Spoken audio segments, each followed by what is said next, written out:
L'Occident a commencé à entendre parler du qi au siècle dernier, lorsque nos médecins se sont enfin intéressés à l'acupuncture chinoise, cet art de guérir millénaire.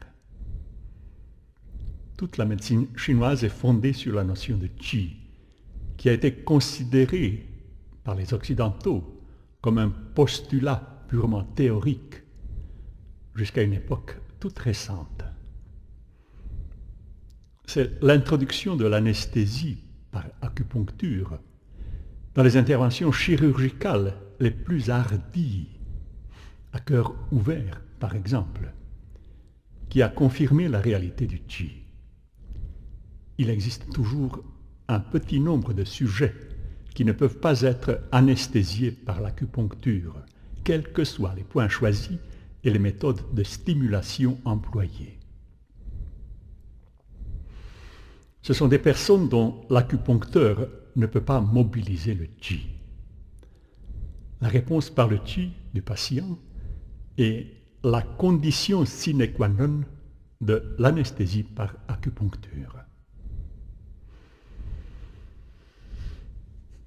En effet, en plus des formes d'énergie étudiées par la science, dans tous les phénomènes de la vie se manifeste une énergie propre à la vie, le qi. J'ai étudié l'influence du qi dans la voix humaine et j'ai pu dégager des éléments constitutifs du son porteur du qi. Aujourd'hui, je peux présenter un des aboutissements de notre recherche, la mise en évidence de l'activité énergétique du cœur humain. Le cœur est un puissant émetteur de qi.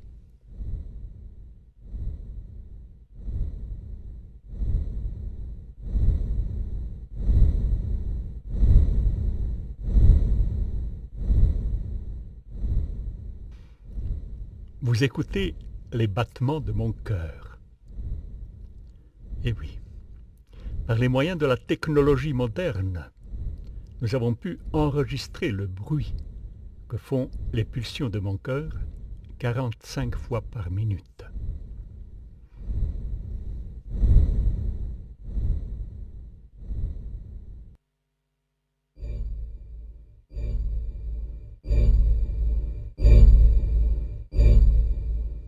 Nous avons ensuite analysé ce matériel sonore pour en différencier des harmoniques qui composent un son et des éléments constitutifs qui sont dus à l'influence de l'énergie vitale du qi. Enfin, et c'est peut-être le plus difficile à admettre, ce que vous entendez véhicule aussi une information. Le mot « information » est un terme technique de l'époque actuelle. Autrefois, j'aurais dit « ce que vous entendez véhicule aussi un message ».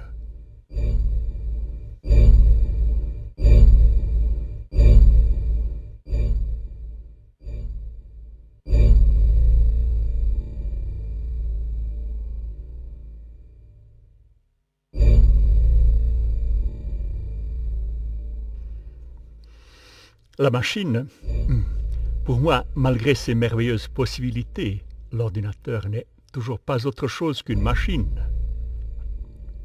Donc, la machine a pu traiter le contenu du bruit cardiaque pour en faire un son complexe et en prolonger la durée.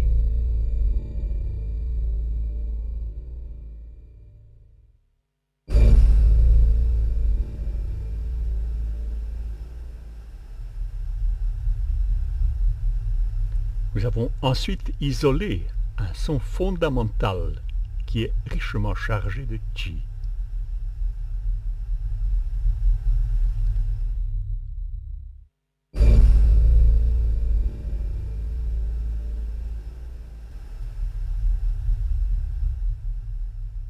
Nous avons ensuite isolé le qi seul avec encore toujours un minime support sonore pour le véhiculer.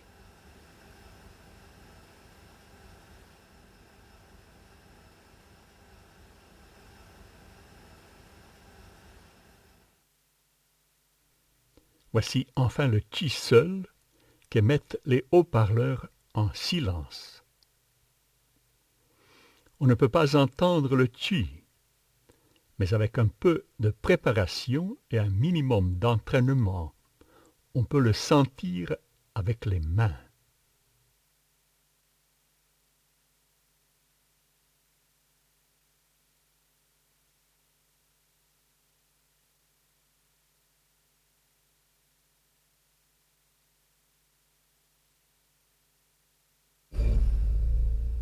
Le chi, je ne sais pas ce que c'est. Personne ne le sait. Pour pouvoir en parler quand même, j'ai accepté le terme énergie vitale, généralement utilisé. Mais le chi n'est pas une banale forme d'énergie. Le chi n'est pas mesurable en joules, qui est l'unité de mesure à la fois de l'énergie et du travail, dont se sert la physique pour mesurer l'énergie par le travail qu'elle peut fournir et le travail par l'énergie nécessaire pour le réaliser. Le chi n'est pas une forme d'énergie ayant son équivalent dans le travail. Le terme énergie ne rend pas compte du chi et prête à confusion à moins de lui en élargir la signification bien au-delà des limites fixées par la science dont on a usurpé la terminologie. Le chi obéit à la volonté. On peut produire des effets de chi par la seule volonté, ce qui contredit la loi de l'égalité entre l'action et la réaction. Mais, outre ce comportement quantitatif paradoxal, le chi peut aussi modifier les propriétés qualitatives d'un corps physique, animé ou non. Je ne parlerai pas des exhibitions spectaculaires qu'on n'a que trop vues et qui dégradent l'art du chi pour le réduire à un spectacle de cirque de bas niveau.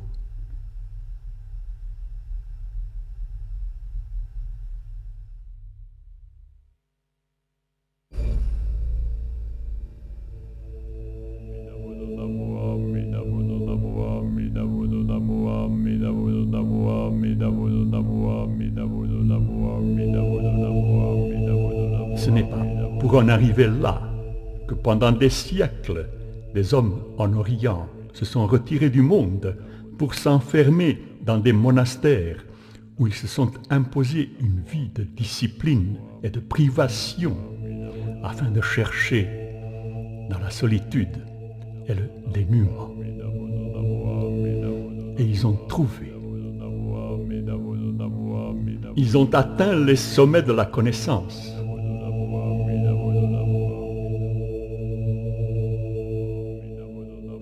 Ils ont pénétré dans les secrets de la vie. Leur connaissance était sacrée. Leur art était secret. L'art du chi.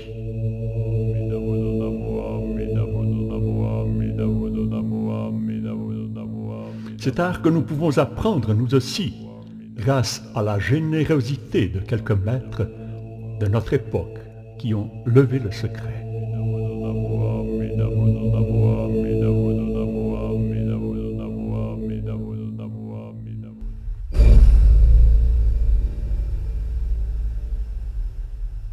Et c'est dans son propre corps, et uniquement par sa propre expérience, qu'on peut comprendre que le chi est cette énergie irremplaçable que la vie utilise dans toutes ses manifestations.